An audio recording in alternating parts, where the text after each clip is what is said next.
Muhammadin wa ala alihi wa ashabihi wa man tabi'ahum bi ihsanin ila yaumiddin. Allahumma la sahla illa ma ja'altahu sahla wa anta taj'alul hazna in syi'ta sahla. Amma ba'du, Bapak Ibu jamaah pengajian yang dimuliakan Allah, bersyukur kepada Allah di malam hari ini kembali dianugerahi kesempatan mengkaji ayat-ayat Allah, mentadabburinya. Semoga banyak ilmu yang kita dapatkan jadi panduan untuk hidup kita. Taraktu fikum amrayni, aku tinggalkan dua hal untuk kalian.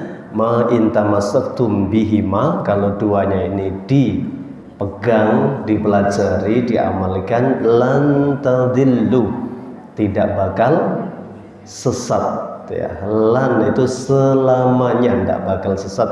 Apa itu? Kitabullah Al-Quran. Yang kedua, sunnah Rasul Sallallahu Alaihi Wasallam. Ya, maka yang terbaik siapa di antara kalian? Kata Nabi, khairukum man ta'allamal Quran.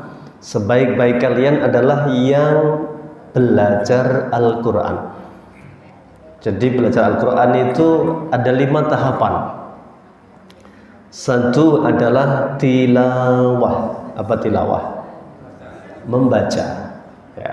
Tilawah itu termasuk nanti belajar membaca yang benar. Namanya ilmu tajwid. Maka warattilil Qur'ana tartilan, dan bacalah Al-Quran dengan tartil. Maka kalau dalam tahap belajar itu jangan ngejar cepatnya, belajar yang tartil, pelan, benar. Itu tilawah. Nanti level berikutnya adalah tahfidzul Quran. Apa tahfidz? Menghafal Al-Quran. Menghafal itu ada 4 tipe katanya Pak. Ini dari pakarnya Quran itu ya. 1, gampang menghafal, susah lupa. Ya. 2, susah menghafal, susah lupa. Ya. 3, gampang menghafal, gampang lupa. Ya. 4, susah menghafal, gampang lupa. Masuk mana kira-kira? 1, 2, 3, 4 ya. Nah, ini menghafal ya.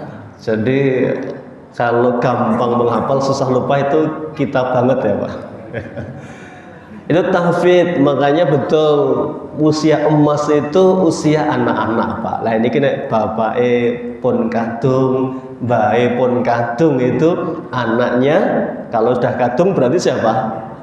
Cucunya. Itu nanti harus ada yang dicita-citakan jadi hafidul Quran. Ada cita-cita mulia Pak, 1 rumah 1 hafid kalau bisa itu. Wah, sepakat ya ini? Ya, insya Allah ya, 1 rumah 1 hafidhah itu. Kalau bisa itu begitu. Maka nanti beruntung semua itu, bapak-bapaknya, ibunya dikasih apa? Mahkota itu, masya Allah ya.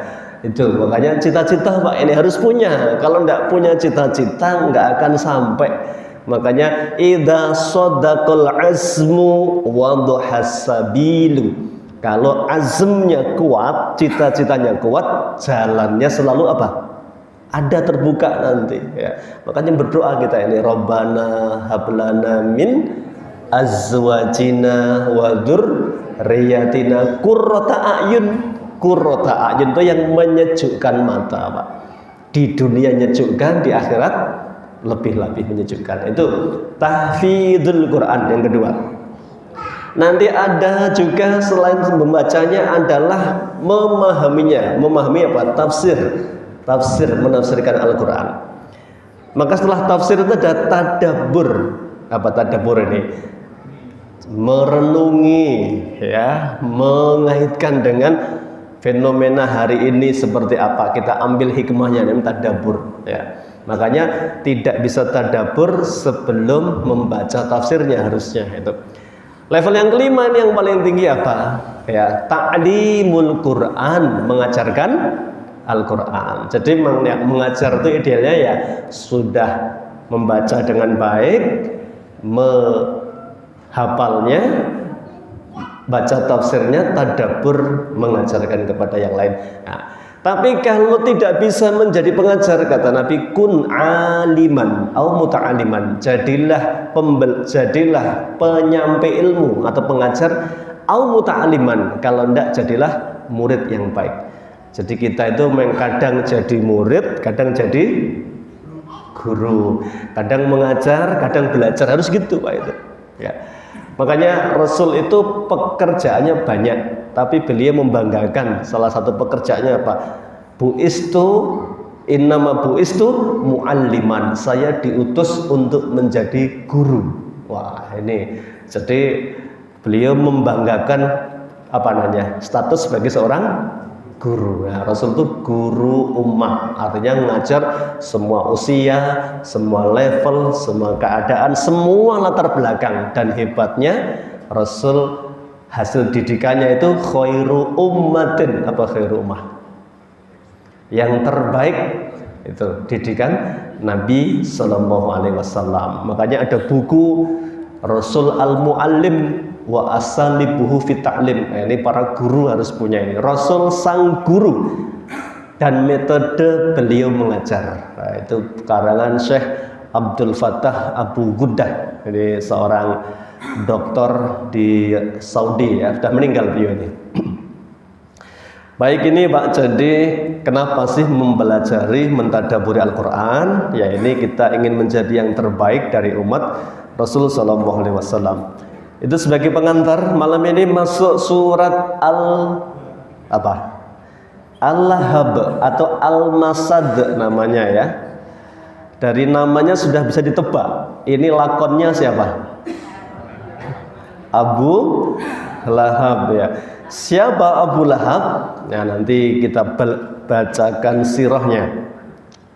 Baik, tafsiru surat Tabbat wahiyya makkiyatun. Ini turun di kota Makkah. Ini turun ketika Nabi mulai dakwah terang-terangan. Jadi Nabi melalui dakwah itu ada dua fase ya. Satu siriyah, sir diam-diam. Maka siapa yang didakwahi pertama? Siapa? Kalau selalu syariat itu urut Pak.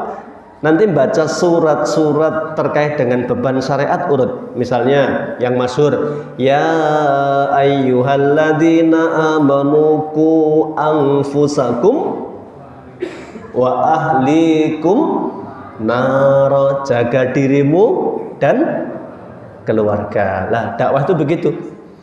Jadi jangan jauh-jauh dulu sebelum yang dekat tersentuh. Perihal hidayah di tangan Allah. Nah, itu Nabi.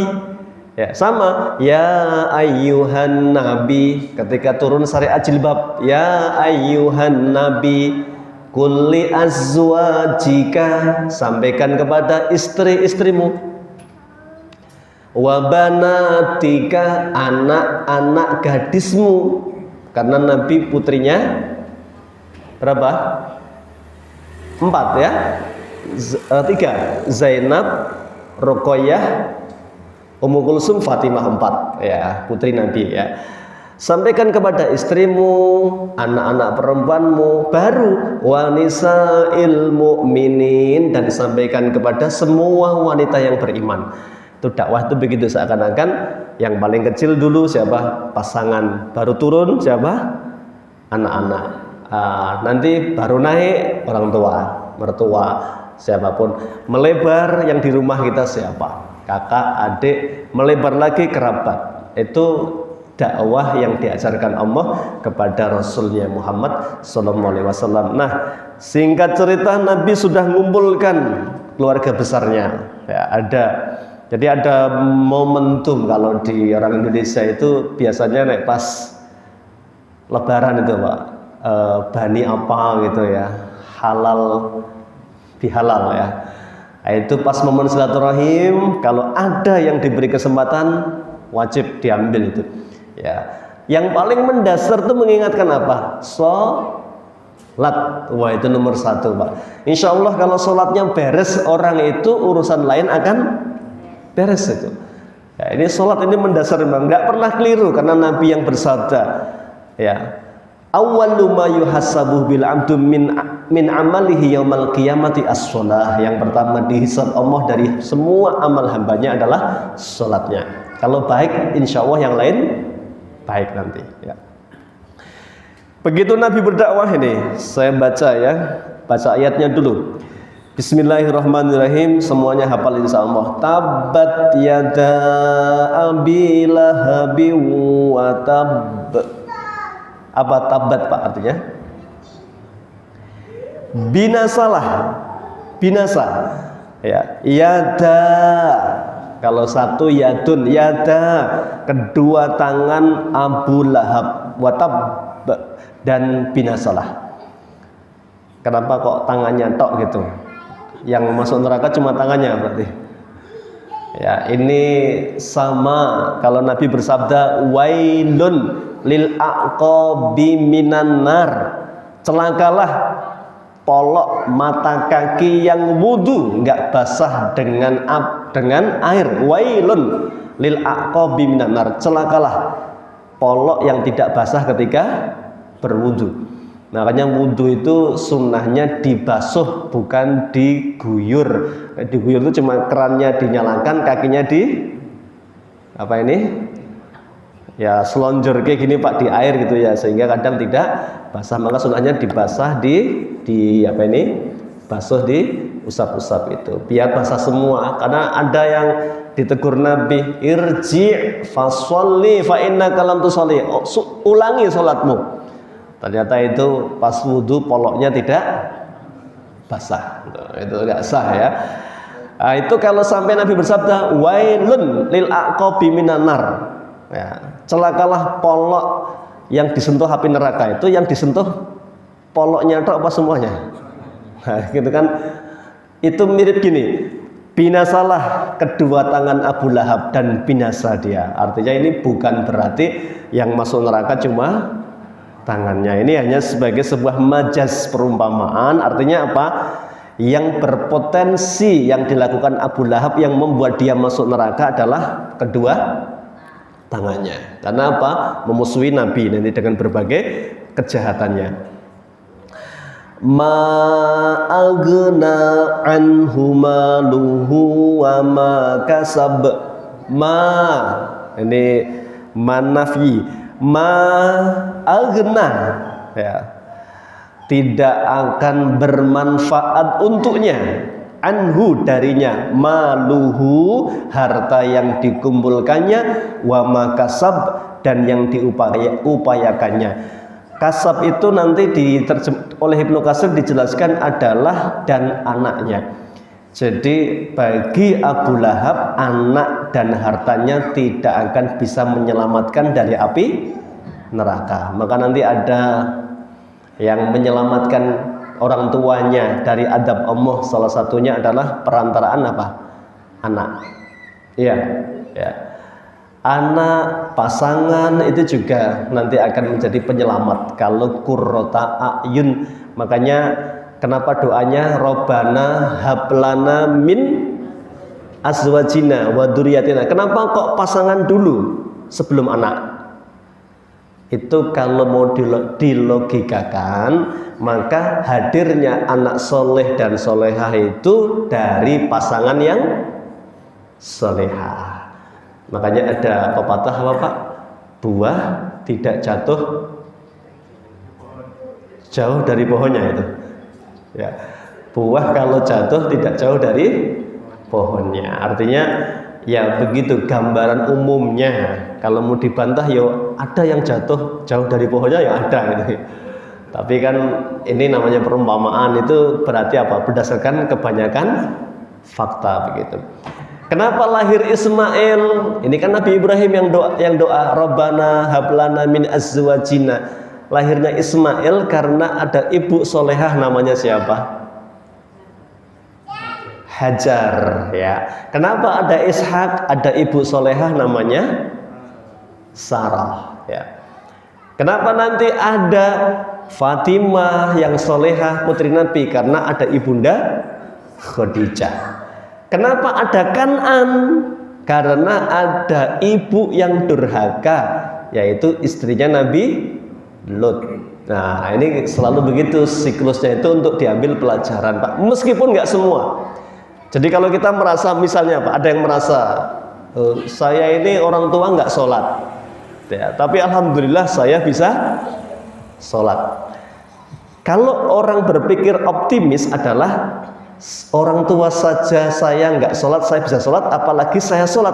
Anak-anak harusnya lebih tepat waktu lagi, serius lagi menjaganya. Kalau saya hanya bisa, mohon maaf, membaca Al-Quran, anak saya harus bisa lebih hafal Al-Quran. Itu memotivasi diri kita. Kalau kita begini, jangan kemudian malah membantah. Faktanya bapak enggak sholat, saya sholat, berarti pepatahnya keliru itu ya. Nah, ini namanya orang selalu mencari apa? Itu kayak diajak maju itu, Pak. Ayo, ini makanya nggak boleh Nabi Nuh tadi, maaf keliru tadi, Nabi Nuh ya. Nabi Nuh nggak boleh jadi alasan ketika kita gagal didik anak. Giliran gagal didik anak ya wajar. Saya manusia biasa, wong Nuh yang Nabi saja gagal gitu ya. Kalau diajak, yuk ikut keluarga yang hebat gitu. Saya nggak bisa, wong orang biasa. Padahal ada orang biasa disejajarkan sama dengan keluarga Nabi, bahkan lebih hebat lagi keluarganya Imran. Itu kan orang biasa, Pak, itu ya. Nih.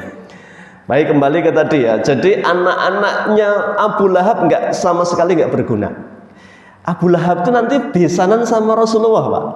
Ya, ini. Jadi Abu Lahab itu besanan sama Rasulullah nanti. Jadi Rasulullah itu punya 2 putri dinikahi sama anaknya Abu Lahab. Nah, ini sebelum larangan wanita muslimah nikah dengan lelaki musyrik atau lelaki kafir. Nanti dilarang setelah di Madinah.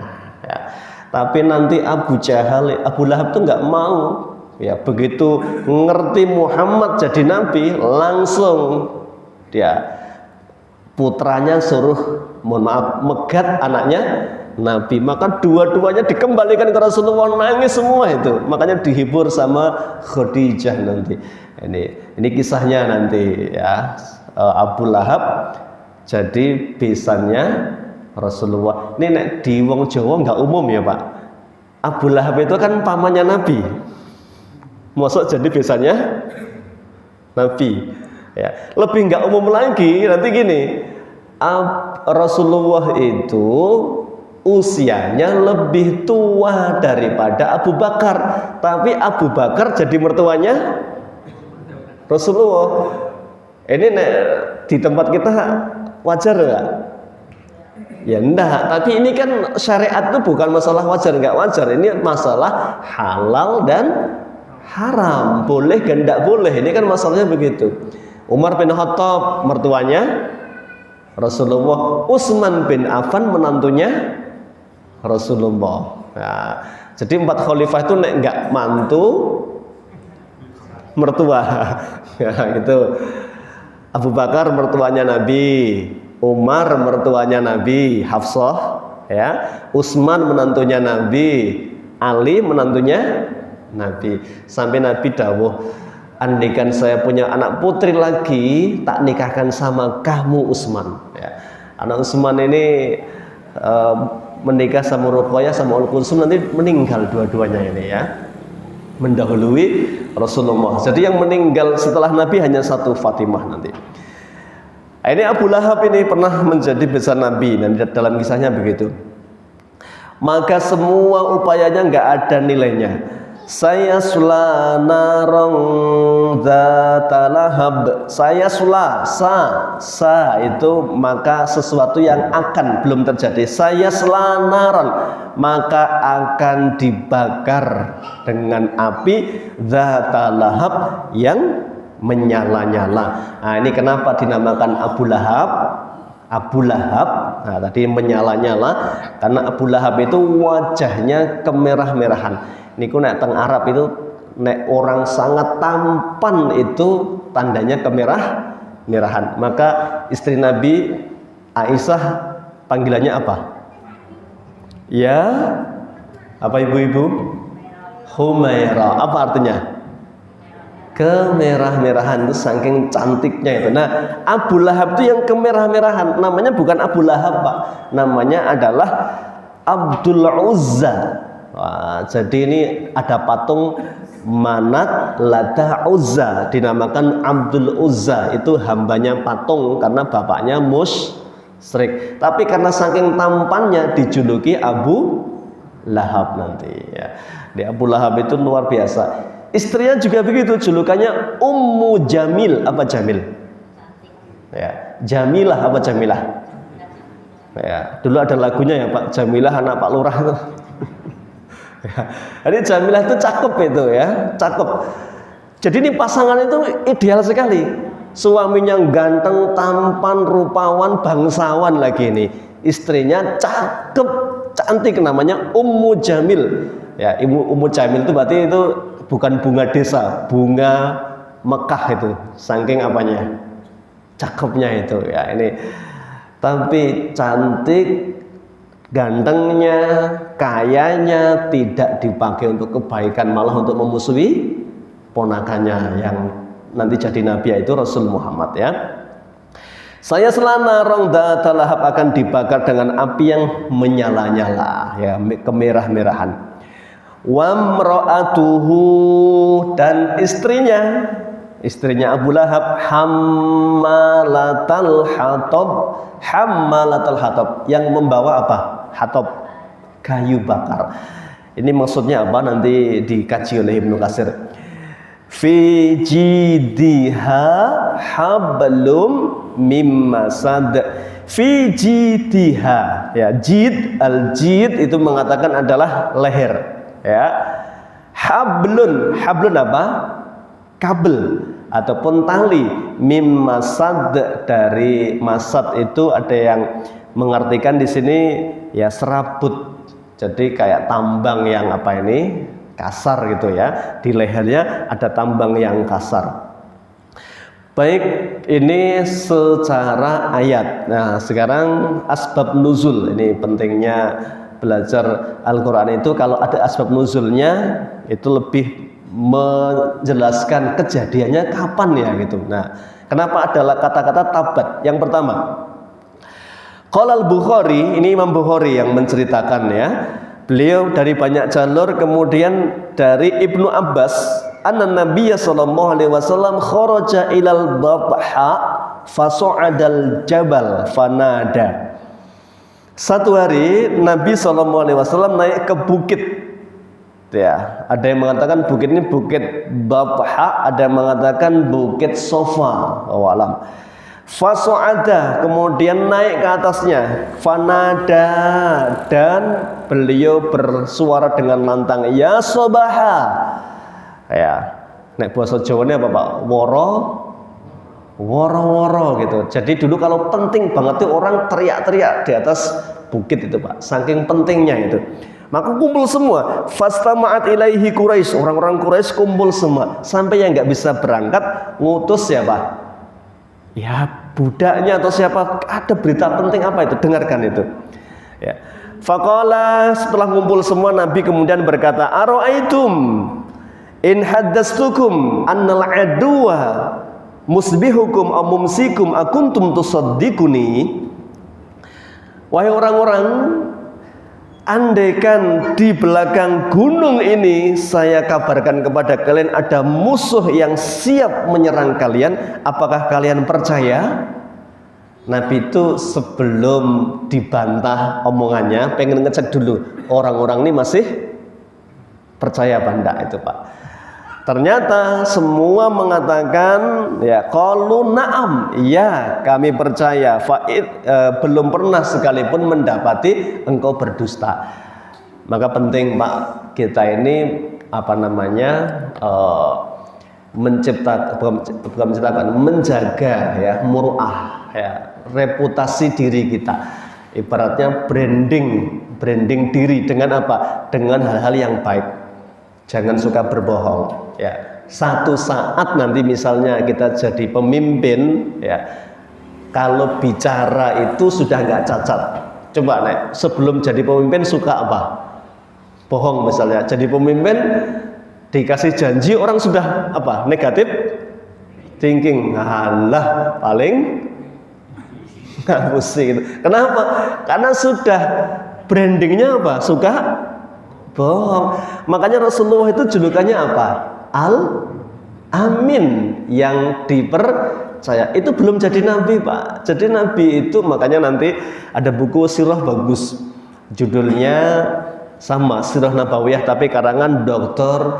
Muhammad Ali As-Shalabi. Ya, itu dibahas semua dengan detail. Kenapa Nabi kok dititipkan masih bayi merah ke Bani Sa'ad? Kenapa kok nggak ke Bani lain?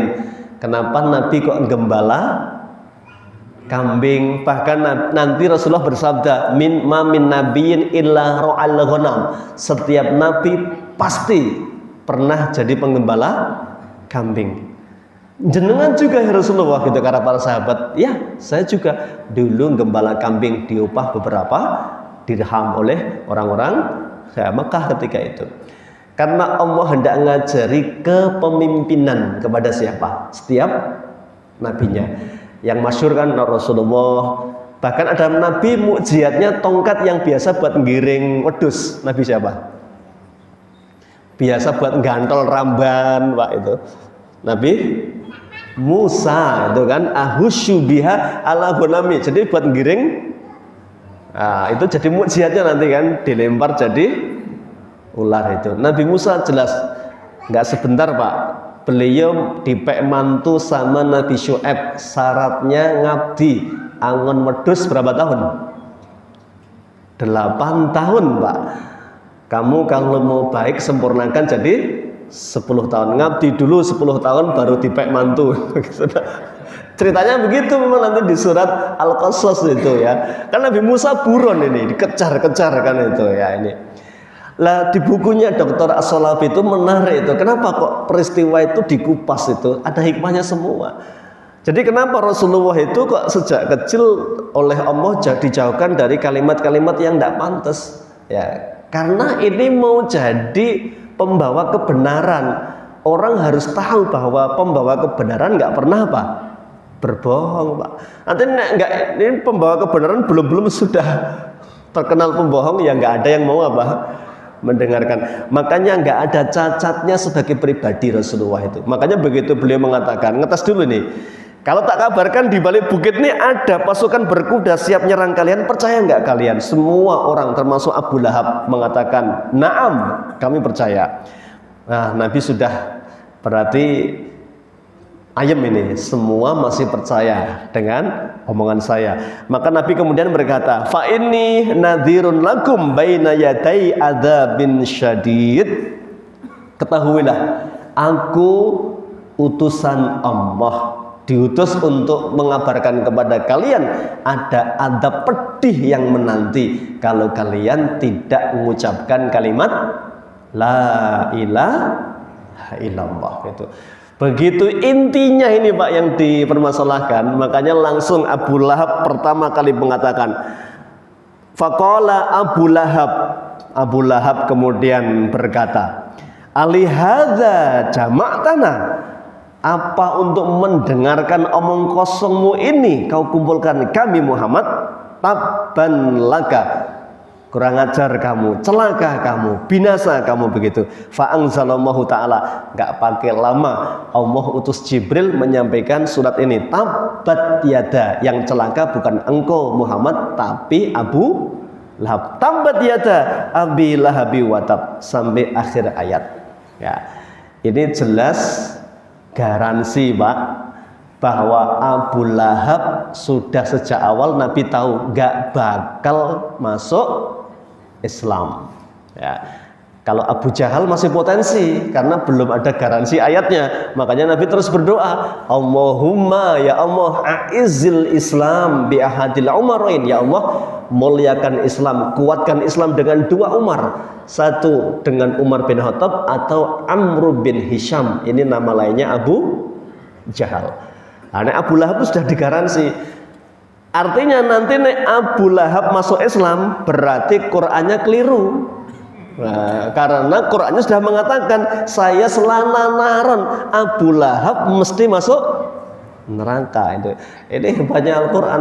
Maka Abu Lahab itu sudah ngerti, Nabi sudah tahu mbok didakwai sak kemenge kayak apa nggak bakal masuk Islam. Maka Nabi riwayat dakwahnya yang serius nanti kepada Abu Thalib sampai mau meninggal itu didampingi, ditalkin, paman ucapkan la ilaha illallah.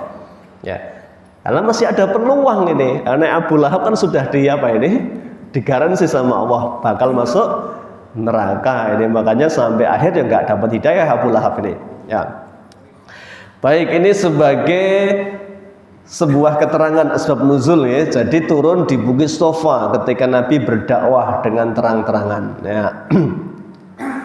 Maka begitulah hari-hari Abu Lahab. Nah, maka diceritakan ini saksi hidupnya siapa? Seorang sahabat namanya Abbad ya. Dia cerita ya, karena jahilian fa aslama, dulu ketika dia masih kecil dia sering melihat ra'aitun nabiyya fil jahiliyati fi suqin dzil majas ya. Dulu saya pas masih jahiliyah sering lihat Nabi keluar masuk pasar. Ya, ra'aitun nabiyya, saya melihat Nabi sering keluar masuk pasar. Jadi keluar masuk pasar itu bukan dagang, Pak.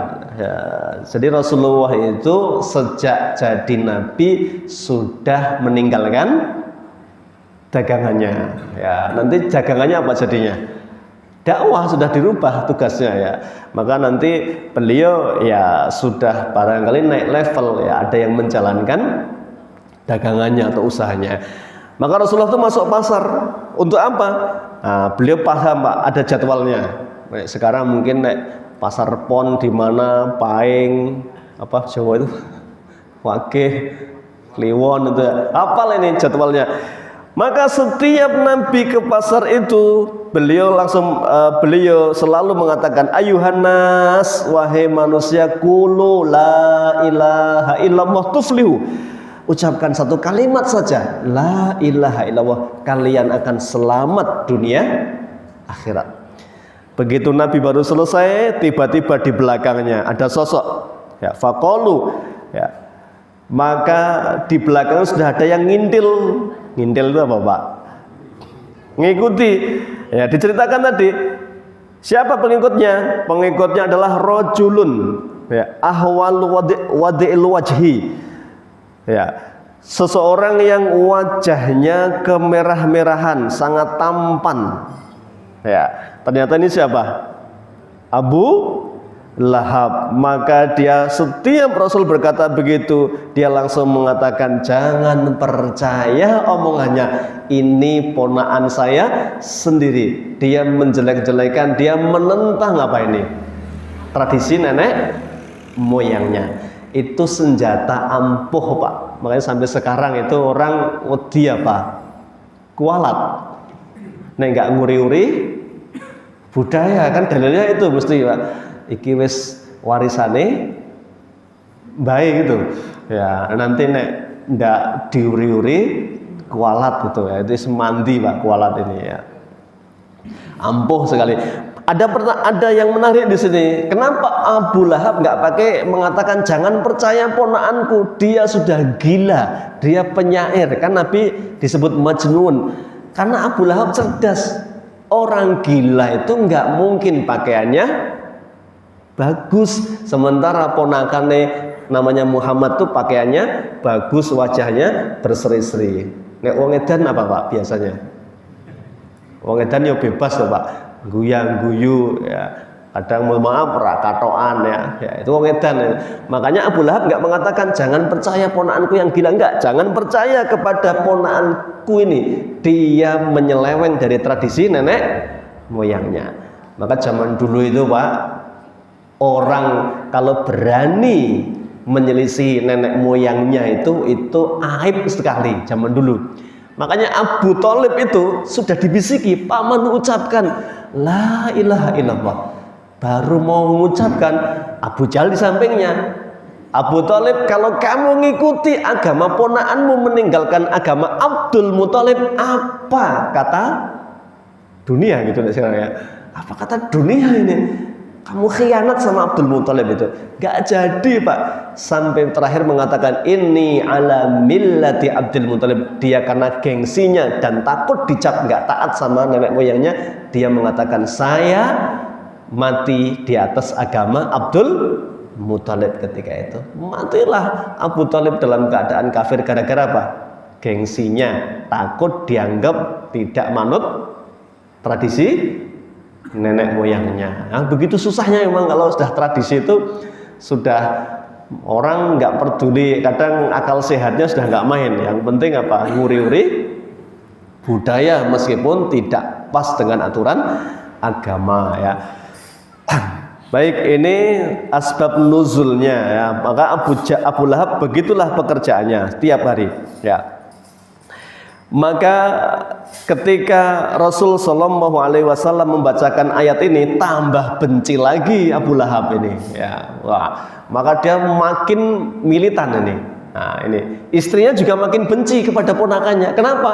Karena ada ayat yang jelas-jelas menggaransi Abu Lahab dan istrinya pasti masuk neraka. Tambah jengkel siapa ini? Keluarganya Abu Lahab itu.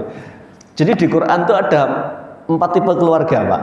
4 tipe. Yang 3 di surat At-Tahrim ya.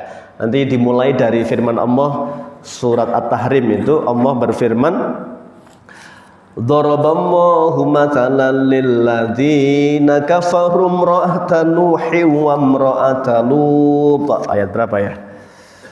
Ayat ke 10 ya.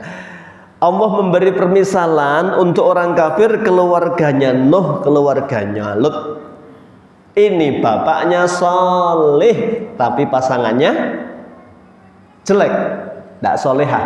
Pasangannya bahkan nentang dakwah suaminya. Fakhonata, berkhianat. Ini tipe keluarga pertama Pak. Suaminya soleh, istrinya tidak solehah. Ya jelas nggak soleh Bu, perempuan masuk soleh.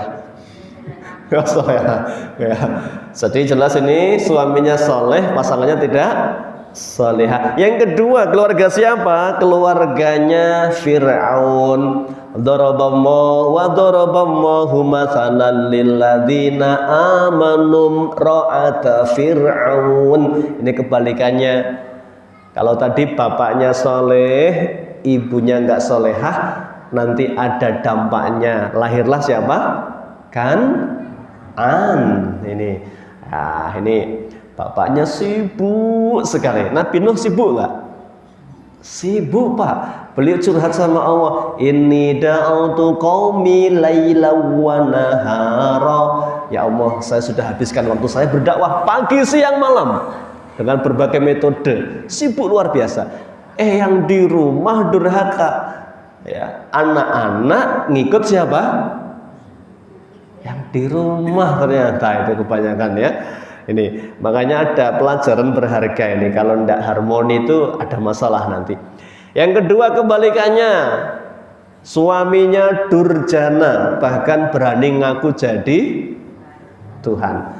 Sak nemen-nemene orang hari ini tuh pol ngaku jadi nabi Pak. Nggak ada yang ngaku jadi Tuhan ya. Kan ada nabi palsu kan banyak ya Pak. Ada dulu siapa itu yang Ahmadiyah siapa Pak? Ghulam Ahmad ya, Mirza Ghulam Ahmad itu. Ada yang jamaah Salamullah itu di Jakarta sudah mati nabinya perempuan itu. Namanya Lia Aminuddin itu ya. Dia sudah mati ini, nabinya mati itu. Sekarang nggak tahu diganti nabi siapa itu. Ngono ya payu Pak itu. Masuk akal nggak? Nabi perempuan itu. Ya tapi di Indonesia itu memang semuanya laku kok kalau jualan nabi itu ya. Dulu ada nabi namanya Roy, ngajari sholat pakai 2 bahasa. Ini mantan petinju, karena pensiun mungkin berubah pekerjaan ya, jadi nabi itu Jawa Timur ya. Ini yang belum lama Imam Mahdi di Jawa Barat itu ya, Imam Mahdi suami istri ngaku Imam Mahdi itu ya itu. Bahkan MUI mencatat ada 250 aliran sesat dan semuanya punya pengikut. Itu hebatnya itu ya payu Pak. Ini Fir'aun ini ngaku sebagai Tuhan ini. Maka Masya Allah, suami yang buruk akhlaknya, kejam sekali, pasangannya menderita. Pasangannya solehah ini, maka menderita ini. Ada yang ketiga, keluarga ideal, keluarga Imron. Bapaknya orang biasa tapi soleh, ibunya orang biasa tapi solehah, punya anak solehah namanya Maryam, punya cucu soleh namanya Isa. Ini keluarga ketiga. Harmoni nih, bapaknya soleh, ibunya solehah, anaknya soleh dan solehah. Ada keluarga yang keempat ini, ya, bapaknya kafir, suaminya kafir, ya, menentang agama Allah, istrinya juga kafir, menentang agama Allah. Ini jelas nih, sehidup semati seneraka ini. Ya, namanya siapa? Abu Lahab ini. Nah, kenapa disebut wamra'atuhu hammalatal hatab? Kenapa disebut istrinya itu pembawa kayu bakar? Disebutkan di sini ini. Disebutkan di sini, ya. Nanti ya Abu Lahab siapa? Istrinya Ummu Jamil itu nanti di neraka dia memperbesar api suaminya. Dia sendiri diadab masih gede kayak apine suami ini, ya. Jadi untuk menghinakannya itu sampai begitu Allah, ya. Jadi di neraka besok kumpul tapi saling menyalahkan itu. Istrinya ngutuk suaminya, suaminya ngutuk istrinya. Kan di neraka tuh istrinya la'anat aja, Pak. La'anat ukhtaha. Makanya begitu ada yang dimasukkan ke dalam neraka itu langsung begitu ketahuan itu dulu yang ngajak itu langsung muntap semua, ya. Ya. Kullama dakhalat, setiap dimasukkan itu yang ngerti, Pak. Itu kan kenal semua dimasukkan itu. Wah, ini ternyata pengikutnya masuk duluan, yang ngajak-ngajak masuk akhir. Begitu dimasukkan laknat, semuanya melaknat. Gara-gara dia, ya Allah, saya tersesat itu, ya. Biar adil lipatkan siksaan untuknya. Allah sampaikan likuling di'fun walakin la ta'lamun. Wis enggak usah ribut, semua dilipat gandakan itu. Maka di neraka itu enggak ada, Pak, kayak di dunia dulu ngapusi, wis melu aku, salah tak tanggung, neraka siap pasang badan itu. Nah, itu di dunia, Pak, itu. Ya, neraka katut. Ya, itu di dunia, di akhirat nggak ada, ya, semua bertanggung jawab. Nggak baik. Ini terkait dengan Abu Lahab. Baik.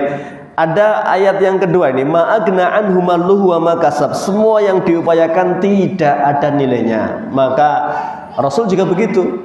Ketika membacakan ayat ini, besok semua hartanya Abu Lahab, semua anaknya Abu Lahab tidak bisa membela dia dari siksa Allah.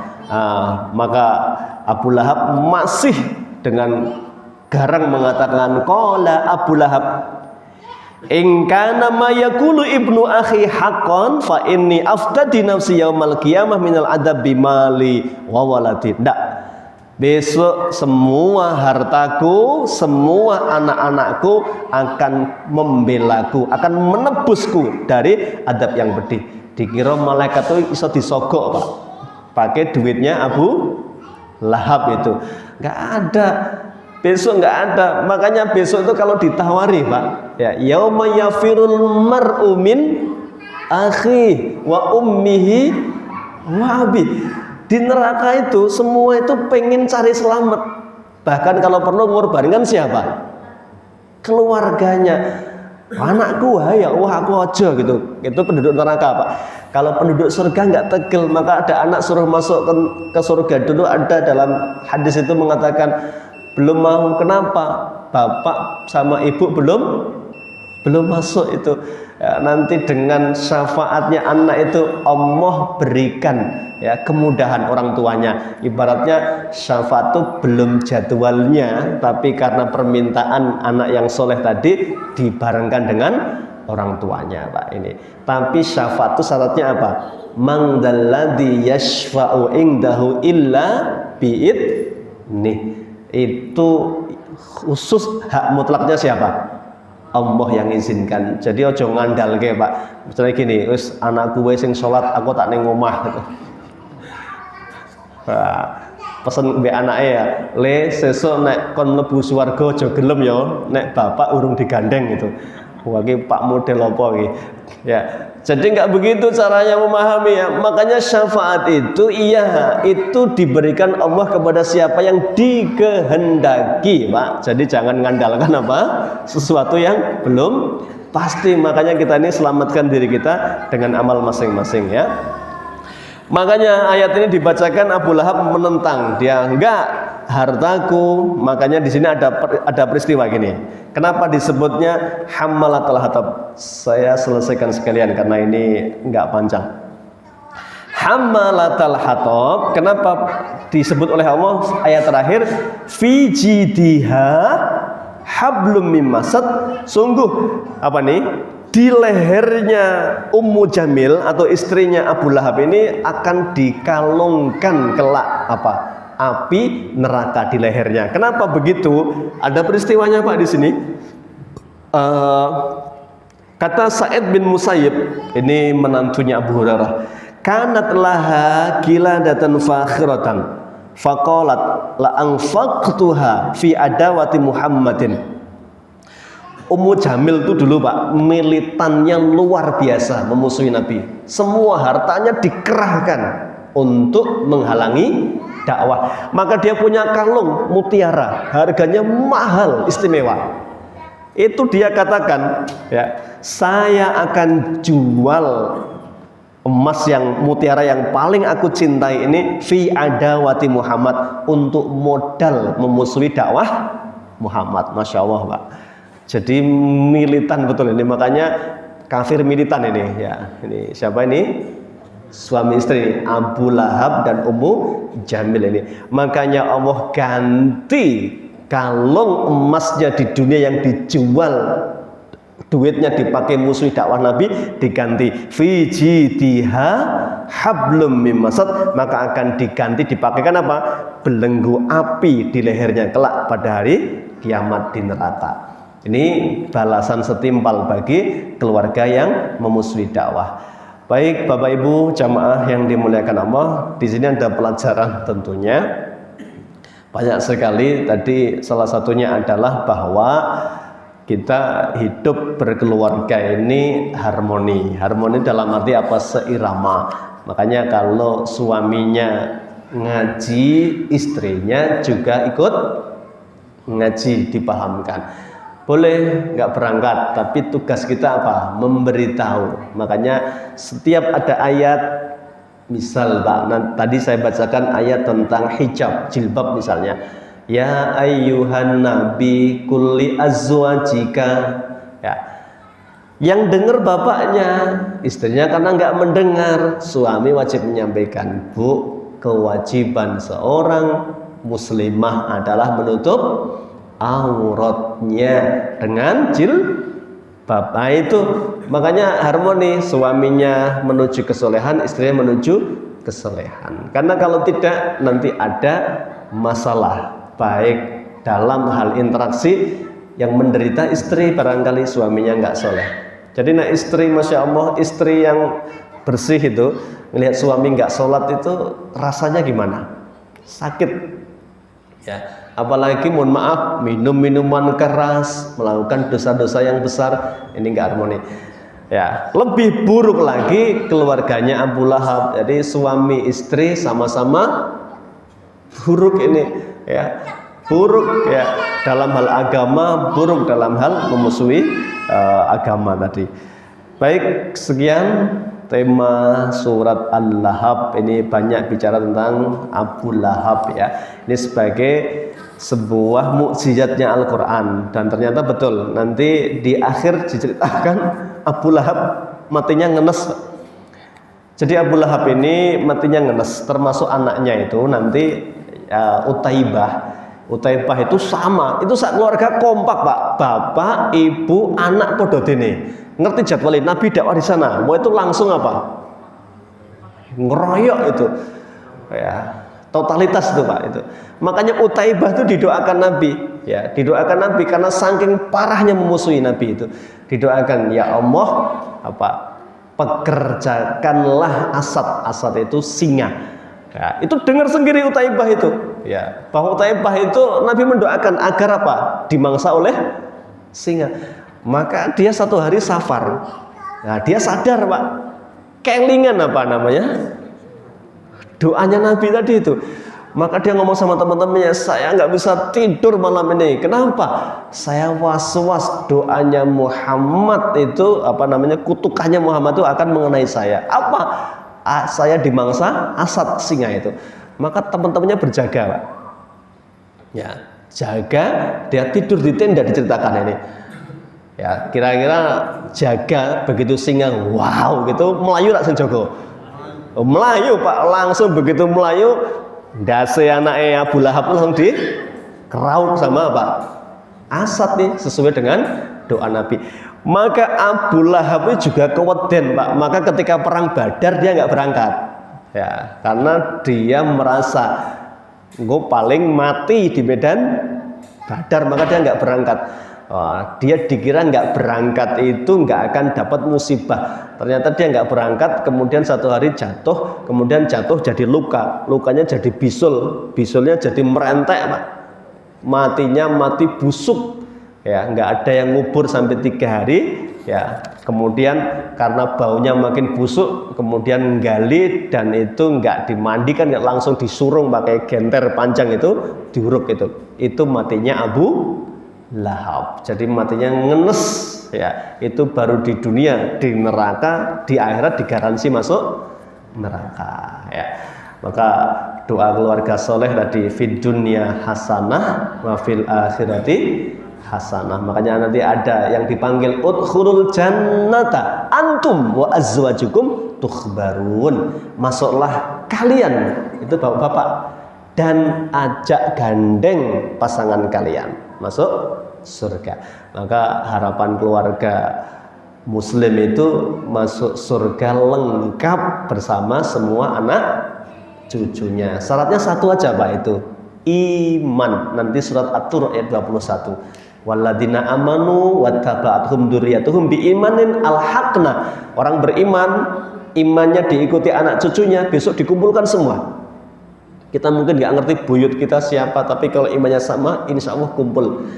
Cuma bedanya kumpulnya itu nggak bareng, Pak. Maka masuk surga itu ada yang tanpa hisab, tanpa azab, ada yang tertatih-tatih, ada yang mampir dulu, ya nggak tahu yang mampir mbak atau putu ini kan nggak tahu itu, ya tergantung apanya, amal soleh. Tapi kalau beriman pasti apa? Ketemu, kumpul lagi insya Allah. Maka jaga jangan sampai ada yang murtad dari agama Islam, karena insya Allah akan ketemu kalau satu iman itu, ya. Kita cukupkan, kita tutup dengan doa kafaratul majlis. Subhanaka Allahumma wa bihamdika asyhadu an la ilaha illa anta astaghfiruka wa atubu ilaik. Setelah Al-Masad, Al-Lahab, besok surat At-Takwir, ya, masih di juz 30, ya, tentang pembicaraan tentang hari akhirat dan hari kebangkitan, At-Takwir. Billahi taufiq wal hidayah. Assalamualaikum warahmatullahi wabarakatuh.